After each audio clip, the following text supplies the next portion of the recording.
afternoon and welcome back to Life in Every Season. Hope you're having a great weekend. As you can see, it is unseasonably warm here in eastern Tennessee this weekend. So today's video is a continuation video of the painting that we did last week, our doors and trim and that kind of thing. We did a mini split video last week and it went really long, so we kind of cut it up into some more tolerable segments. So we really hope you enjoy it, and we're going to get on to painting. Good afternoon. I'm going to continue on with the progress on the house and the doors. So we've been painting, we've moved from exterior doors to interior doors. And as you can see, a lot of prep work has gone into this. We've covered the hinges because we both cannot stand to see hinges with paint on them.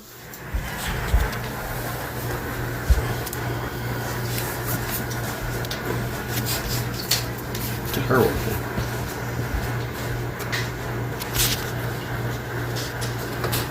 The light does help.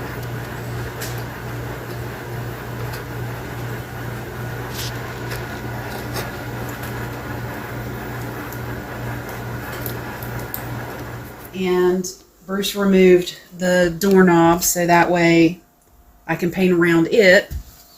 And the, what is that called again? Striker plate. The striker plate. And so we are getting ready to finish prepping this door. This is an interior paint. It's called High White. It's Lowe's Ultra Pure White paint. I like it because it's easy to get. You can pick it right up off of the shelf. And it just makes it a lot easier to deal with and to paint with. So I'm going to pick up my handy dandy roller and take off. I've got that one door I didn't cut in. One panel. Yeah, you did you? So you think it's best to cut in each panel? I do, because, and you don't have to be precise about it, but like right up here in these two little corners, the roller doesn't like going up in there. And if you get any runs or anything later, you got to have a brush out anyway. Yep, you do. The roller does a good job. I brushed the first interior door we did, but I think the roller actually leaves a flatter surface once it dries. It leaves a, I think you're right. It's not like you see brush marks like you would with them. And it's definitely faster. This is what it's all kind of come down to, is just it is faster to roll, and we're always laugh about being that special word, tired. Yeah. Full-time jobs, and like say last Saturday we painted the doors. There's always something to do. Always. Always. I think I figured out since February I've taken one day off a month between work. So here's how I do these. Go up and down to get that.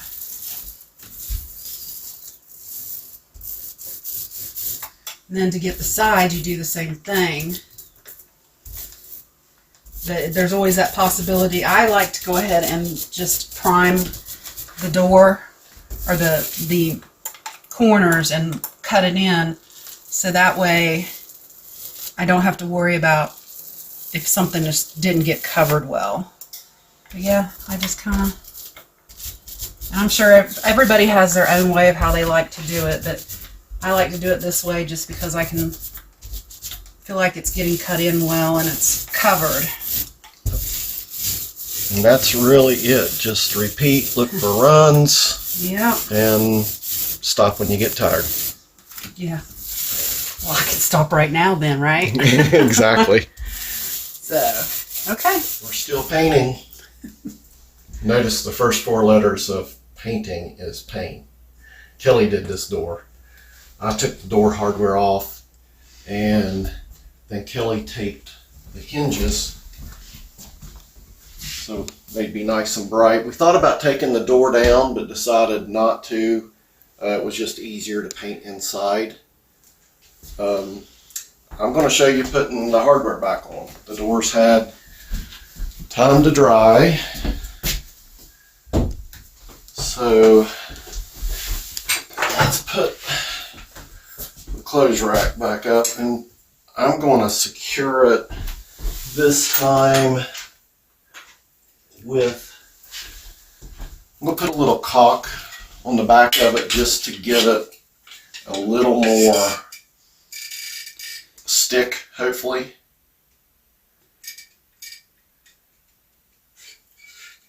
Because every now and then you could see a clothes rack getting kind of overloaded. I'm sure that never happens at your house.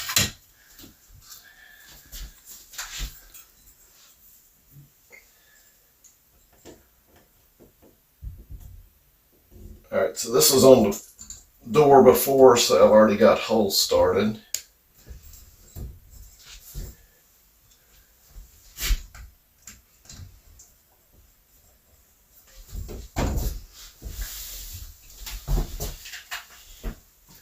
Oh, almost made a mistake.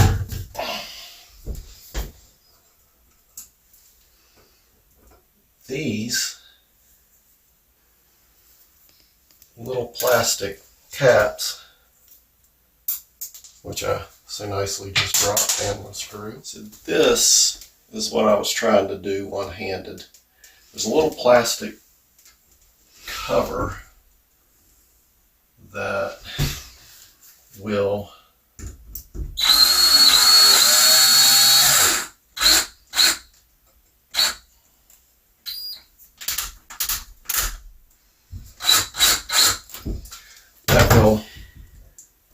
hide the chrome screw, and that is how it works. So let me do the other one now that I've got two hands.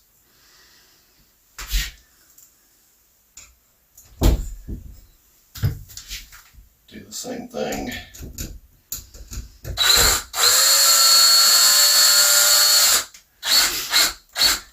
Was it a lot easier to have all this removed to do the painting?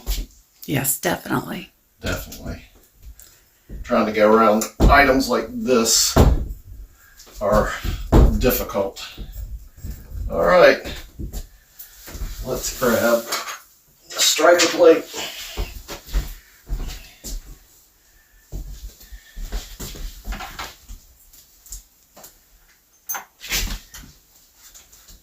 These you have to be careful. This wood on these jambs of these doors is really soft. I'm going to set the clutch back that I don't over tighten that. I've had this drill a long time, and I know down here on the lower settings it's about what I would do if I had a screwdriver in my hand. So don't over tighten it. Okay, doorknob.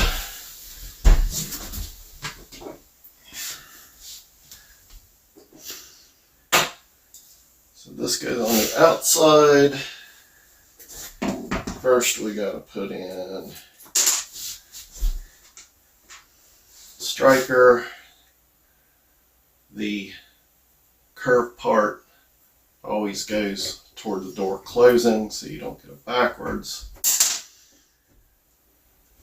Yeah, I'm dropping stuff again. I think I'll put my readers on too. Need all the help I can get.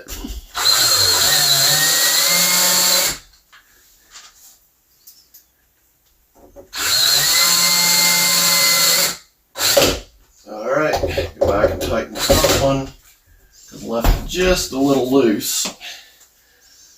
So I got my bottom screw in. You ding my door. And dang it, there's a little bit of grease on this. If you'll push this in, the striker, if you're having trouble getting that back in, or if you're having trouble, see how it hangs like that? Comes right out. yes, I've installed a few interior doorknobs. This is our house closing number 8. So yeah, we've done a few doors. And yes, most people think we're a little crazy. But hey, what I'm struggling with is this shaft in here is D-shaped and only goes one way. So there we go. I didn't touch it from when I took it out, but still. Oh.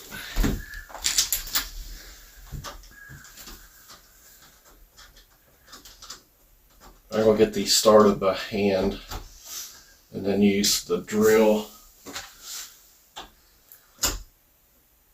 to put them the rest of the way in. I'm looking at how this doorknob goes together a little differently than some of the others I've done.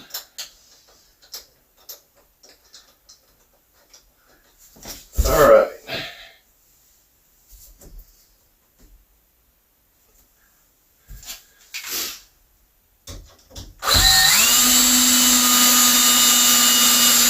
There's a lot of turns on these screws. That's one reason I like to use a cordless drill.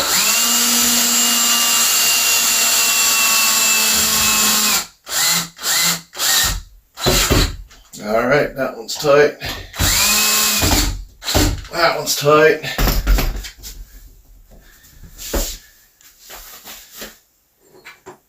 All right, this is we'll call it a trim ring, and it just, there's an indentation here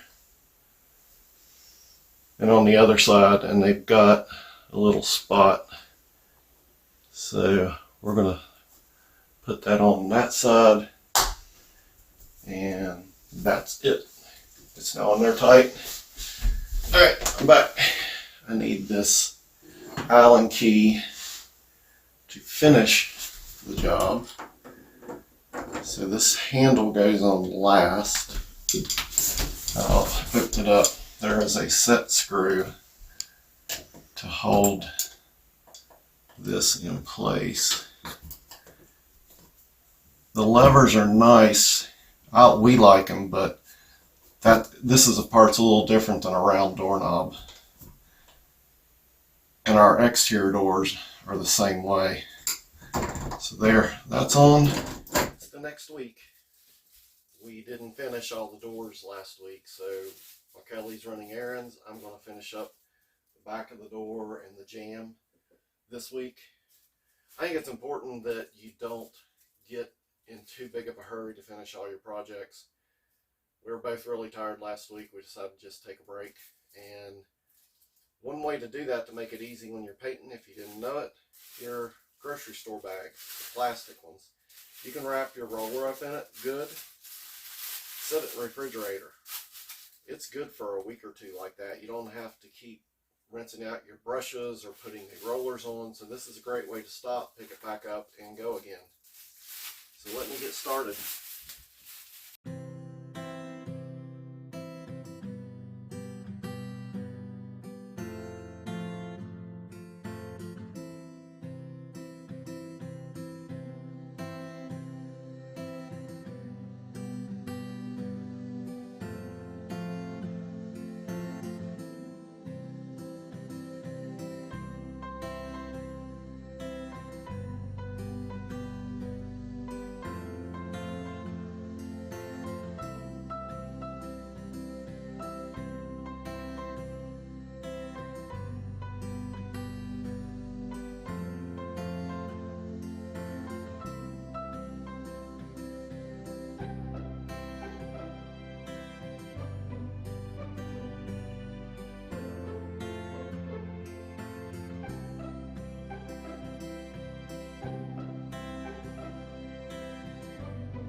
Kelly mentioned earlier that we're going to have room now that the Mr. Cool unit is installed.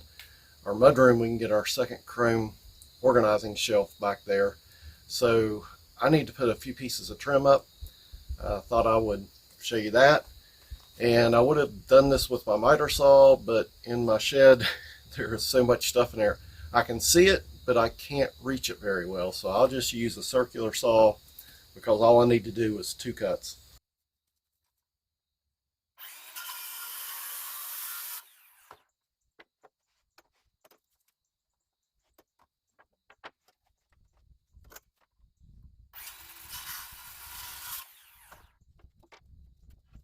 Okay, let's install the trim. I'll wear my safety glasses. I've got a brad nailer, and we polyed these before, so they're ready to install. And we even marked them B for back so that we didn't have to poly all 4 sides.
All right, that's it. It's 6 o'clock, we're tired. We're gonna call it a night. Thank you all so much for stopping by to see us at Life in Every Season.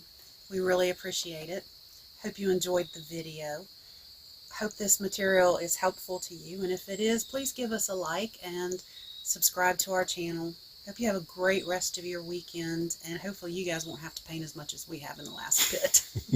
Thank you so much.